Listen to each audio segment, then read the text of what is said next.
Kevin Holland just confirmed his upcoming welterweight bout versus Alex Cowboy Oliveira in a comical video shot at his stable while on a horse. Check it out. Yeah,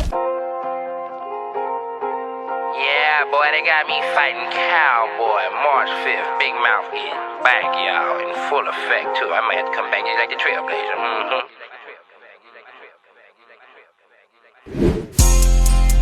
Yeah. They got me back March 5th, yeah. They got me fighting Cowboy, yeah.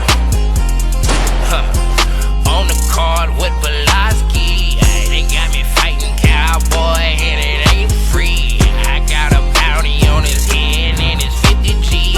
I'm feeling good, I'm feeling gravy. 21's behind me. Oh, yeah.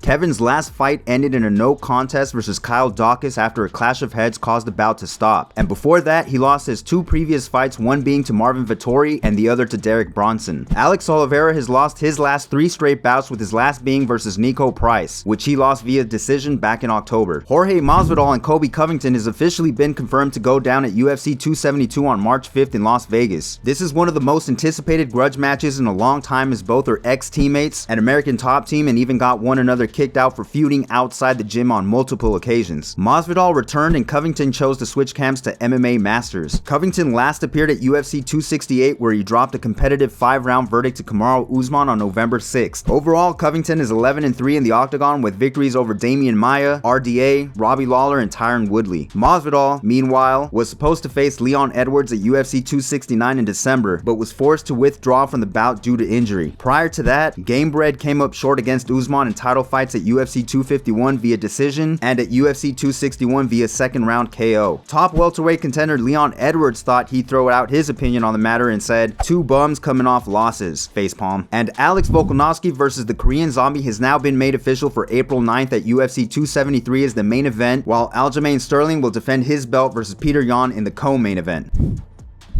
Jake Paul not so long ago filmed himself training leg kicks and tweeting out his interest in joining Bellator or the PFL for an MMA fight. He once mentioned in an ESPN interview that he was going to get coached by Javier Mendez, who's produced renowned champions like Khabib Nurmagomedov, Cain Velasquez, Daniel Cormier, and Luke Rockhold. Jake claimed they were 100% down to coach him. Coach Mendez was recently interviewed by the Schmo and asked whether that statement was true and whether Paul would be showing up anytime soon. While he said he didn't officially hear from Paul, he wouldn't mind having him at the gym as long as all the other fighters were also in agreement. Check it out. It could happen, but like anybody, we have to go through all the coaches and all the fighters that are here, and anybody that's a famous athlete like him, they would go through the routine that everybody does, so he would have to get voted by everybody. Not everybody. If there's one person in particular that doesn't want him here for that particular reason, he can't be here.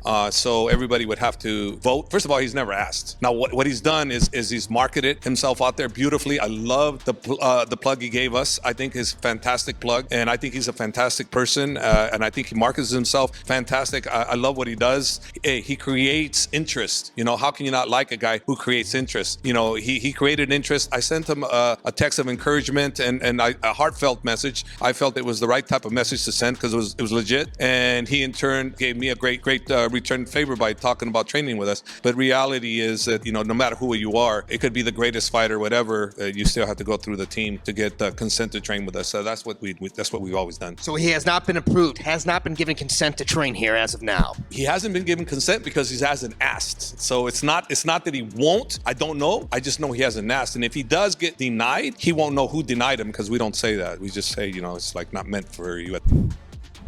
And finally, Michael Chandler was on the MMA Hour and explained why he recently rejected a fight versus Tony Ferguson after being called out by him via a tweet, telling him to man up and face him. He said, "I signed with the UFC in September, got offered the October 24th card. Tony's name was on that list. He declined. Then I made weight October 24th for UFC 254, and then 3 weeks later he said he wanted to fight me in December, which I pulled myself out of training camp, wasn't ready to go back into a training camp, and then he went all over social media and said that I turned down a fight, wouldn't fight him, and and I was afraid of him. But once again, it was a short notice, Tony type of offer. It's got a Tony-shaped bow on top of the offer. It took me 6 weeks to recover from that last one to actually stop hobbling around, and then I heard something last week that he wanted to fight me in February, which was about 5 weeks notice. Whenever a guy says, hey, I want to fight this guy but I want more money, or I want to fight this guy but it's got to be this date, I want to fight this guy but it's got to be at this weight, when you add these little caveats and asterisks, are you really asking for the fight, or are you only doing it on your terms in a scenario where you know a guy's not ready to fight? I'm not ready to fight in February. It's 5 weeks away. Yeah, there was some rumblings. He was tweeting and then him and Gregor Gillespie were tweeting. Twitter's a place where people talk. I would love to fight Tony, but we've got to do it on a normal time frame. Everybody knows what a normal time frame is. You need 8 to 10 weeks to train for a fight. I take this sport very seriously. I take these fights very seriously. So no, I'm not gonna fight a guy on 5 weeks notice just saying yes to a fight 8 or 10 weeks after a previous fight. As always guys, if you liked the video, make sure to hit that like button for me. If you're new, subscribe and hit that notification bell to stay up to date. Thanks for watching.